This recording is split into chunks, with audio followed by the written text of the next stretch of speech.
look at a wall like this, they think this is just individual stones that were well fitted in, but a lot of these have been cut and shaped.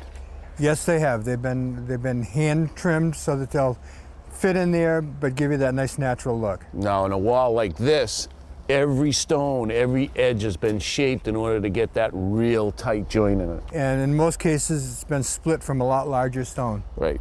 When I cut stone, I use this 14-inch diamond blade on my cutoff saw, or I use my grinder with a 4-inch diamond blade on it. And that's good for reducing the stone size, but you're going to get a sawn face, so if you're not looking for that sawn face, again, your hand tools come into play at that point. All right, well, how do we get started with hand tools? Well, quite often the homeowner is going to have rocks available that he wants to utilize. You might have something like this, which does not have a usable face as it is. It also is too large, too heavy for him to comfortably use. So at that point, we would attempt to make this into two pieces. We would use this machine right here, which is a rotary hammer drill with a carbide tip drill bit. And this is a gauge that we use to preset the depth of the hole that we're going to drill. For a stone this size, I'm going to drill my holes about every 4 inches apart. Anytime that you're cutting or drilling stone, it's imperative that you wear your safety glasses.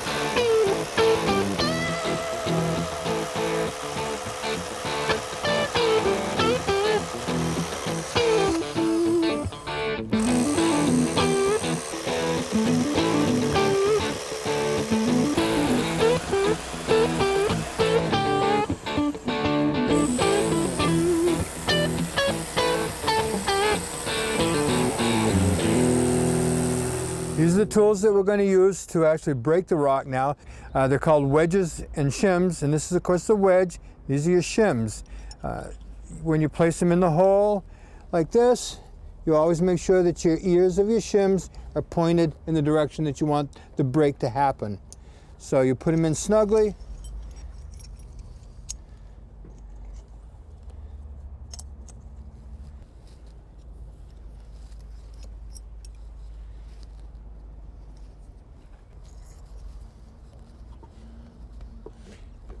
Now you're going to use this little hammer to break that rock. I am, Roger, and the reason why is because with most stoneworking, it's a question of patience. And if you use too heavy of a hammer, you put so much pressure on an individual hole that it will actually blow the top surface of the hole right out, and you lose your push. All right, how do we get started? So you start with number one, and it's just a light tap. So you're just taking your time and driving those slowly down. I am. And what you're trying to do is you're trying to keep the same tension on every set so that the push is equal on all of them. And you can feel if one's tighter than another. Right, and you can hear it too. Now you listen to these. Oh, that one's definitely different. It's tightening up a lot more. It's the harder stone there, and it's not crushing so much. So this one we won't be hitting nearly as hard as we will these. Starting to hear a different ring to them. Like that one, you got that little vibration, you hear it? That one's got it now. Stone's not liking this, huh? No, she's talking back.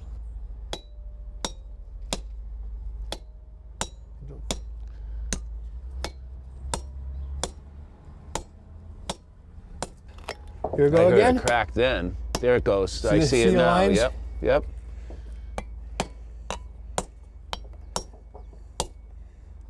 And it's going this way. It's following some natural flaws in that stone. You hear it still snicking all its own as it's sitting there.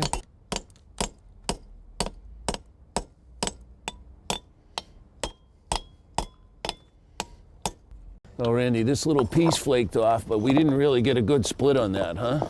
No, we've got to, we can still make this a usable rock, but it's going to be more drilling. It's going to be a lot more handwork. At this point, I would probably cut my losses on this one and go to a different stone. Let's try another one.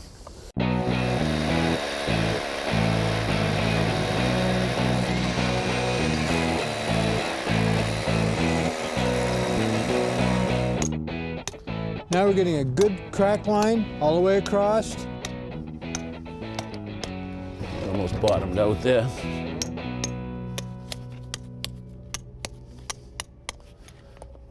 Ah, there we go. That's exactly the way wedges and shims are supposed to work. Say you had a smaller stone like this that you needed to cut off just a little bit so it would fit right into a wall. How would you cut that? Well, for this I'd use a tool called a hand tracer. As you can see, it's beveled, it comes to a somewhat sharp edge, and after I establish where I want to make my cut, I take my tracer, hold it straight up and down, and start pitching a line across it. And that does two things. It starts weakening the stone, so it's going to break on the plane that you want it to break.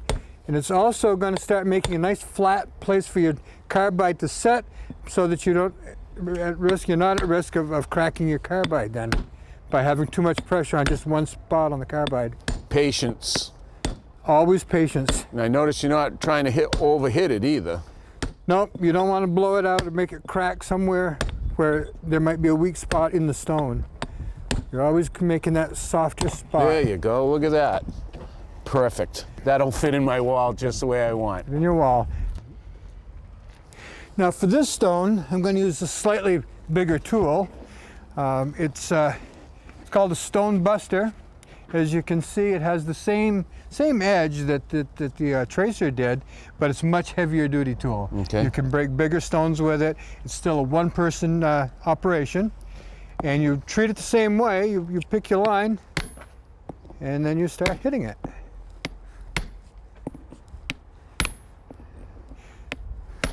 When you get real good, you'll just swing it. I'm not that good yet. Yet?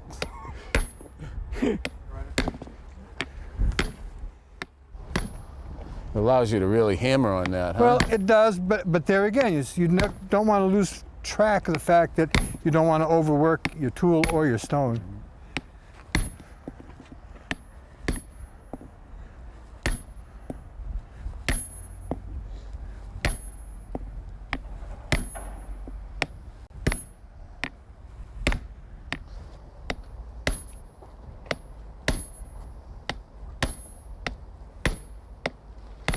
Nice. Look at that. Now I can use that on my wall for sure. And with a little trimming, you can square it up. You got two good faces out of one stone.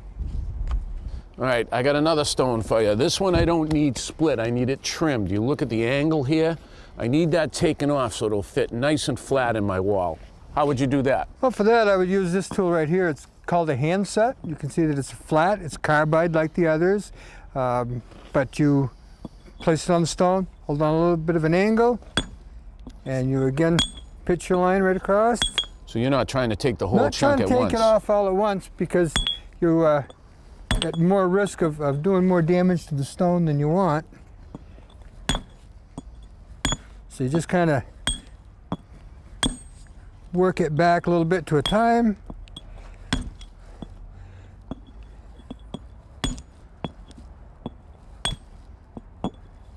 Kind of check it every little while to see where you're coming. When you get to the end, sometimes it's good to tip your stone up, and you don't really need to break it, but you get a line in there, so it'll break more to that line. Beautiful. Now that's perfect, because I can just set it into the wall just like that, and I got the face I wanted right there. Right. Now sometimes we get a stone like this, it has a great face on it, but it's not sitting well on the stone underneath it. Because of that protrusion right there that needs to come off. In that case, we would use this tool, which is called a hand point. Again, it's carbide tipped. It's the strongest tool made. You place it and just start working those high spots right out of there. So again, you're chipping a little at a time. Little at a time. See how you're taking out pieces? Now sometimes you hit it straight up and down even.